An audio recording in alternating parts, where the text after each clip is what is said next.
एक बार फिर से आप सभी का स्वागत है हिंदी आंगन में। नमस्कार दोस्तों, देखिए आज अलंकारों पर मैं ये वीडियो लेकर आई हूँ जिसमें बहुत सारे प्रश्नों को मैंने शामिल किया है। और ऐसा नहीं है कि एक दो जगह के ही ये प्रश्न हैं, जितने भी एग्ज़ाम आपके बनते हैं उन सब से ले करके प्रश्नों को यहाँ पर संकलित किया गया है। ये रेलवे एग्ज़ाम और अदर जितने भी आपके एग्ज़ाम हैं आप देखते चलिएगा, बनते रहेंगे। तो पहला प्रश्न लेते हैं। बड़े न हूजे गुनन बिनु बिरद बढ़ाई पाए, कहत धतूरे सो कनक गहनो गढ़ो न जाए। तो इसमें कौन सा अलंकार होगा? अतिशयोक्ति होगा, प्रति वस्तु उपमा होगा, अर्थान्यास होगा या विरोधाभास होगा। तो सबसे पहले आप ये देखिए कि अलंकार में ये कहा जा रहा है कि बड़े होने से कुछ नहीं होता जब तक आपके गुण बड़े ना हो ना। बिना गुण के आपकी बढ़ाई नहीं हो सकती। जिस प्रकार धतूरा जो है, धतूरे को भी कनक कहा जाता है और सोने को भी कनक कहा जाता है, लेकिन धतूरे से सोने का गहना नहीं बनाया जा सकता। तो नाम बड़ा होने से आपका जो है आपकी प्रतिष्ठा नहीं हो सकती। गुण बड़ा होना बहुत ज़रूरी है। यदि गुण आपके पास है तभी प्रतिष्ठा हो सकती है। तो इस प्रकार की जो बातें कही जाती हैं वो अर्थांतर अन्यास अलंकार में होती है। तो आपका सी आंसर यहाँ पर सही होगा।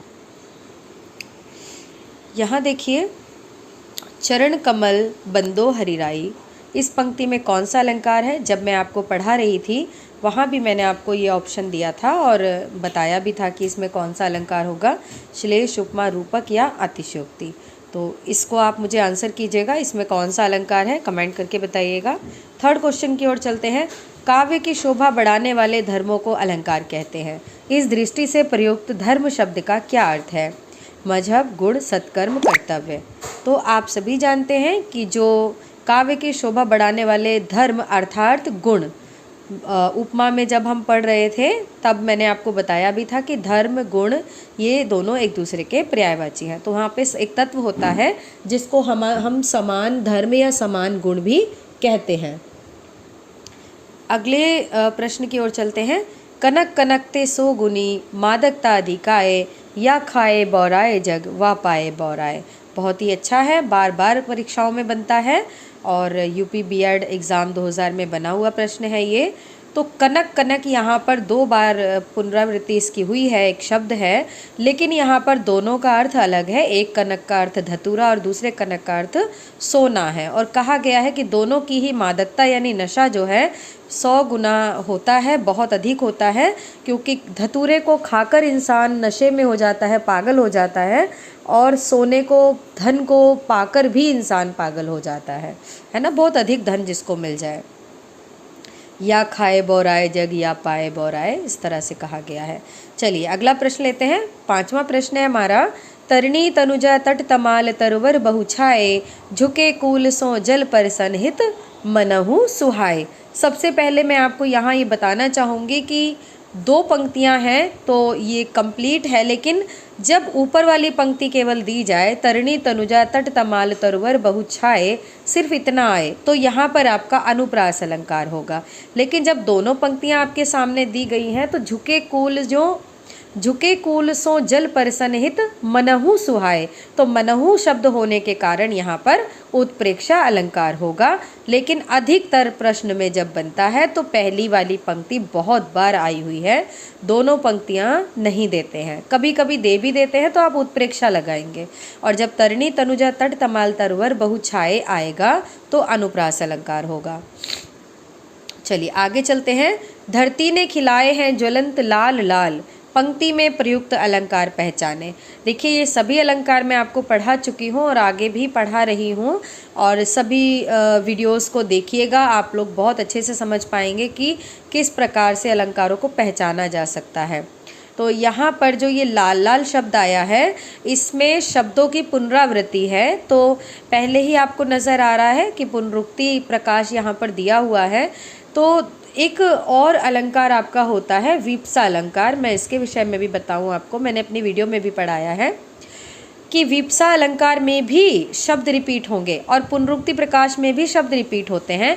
दोनों का अंतर ये होता है कि विप्सा अलंकार तब बनेगा जब यहाँ पर लाल लाल शब्द ना हो करके, देखिए, मधुर मधुर, मीठा मीठा, मृदुल मृदुल, इस तरह से रिपीट हो। यानी कि इंसान के अंदर जितना गुण और भाव होते हैं, जैसे घृणा का भाव, प्रेम का भाव, या कोई भी ऐसा आश्चर्य का भाव, कोई भी ऐसा भाव अगर रिपीट हो रहा है, दो शब्द रिपीट हो रहे हैं, तो वहाँ पे विप्सा अलंकार होगा। लेकिन जब लाल लाल जो है ना, ये हमारे किसी भाव से संबंधित नहीं है, यहाँ पर विस्मय नहीं है, यानी कोई हमारे मन का भाव नहीं है, ये केवल शब्द हैं जिससे हमें किसी रंग का पता चल रहा है, तो यहाँ पर पुनरुक्ति प्रकाश यानी पुनः कही गई उक्ति है।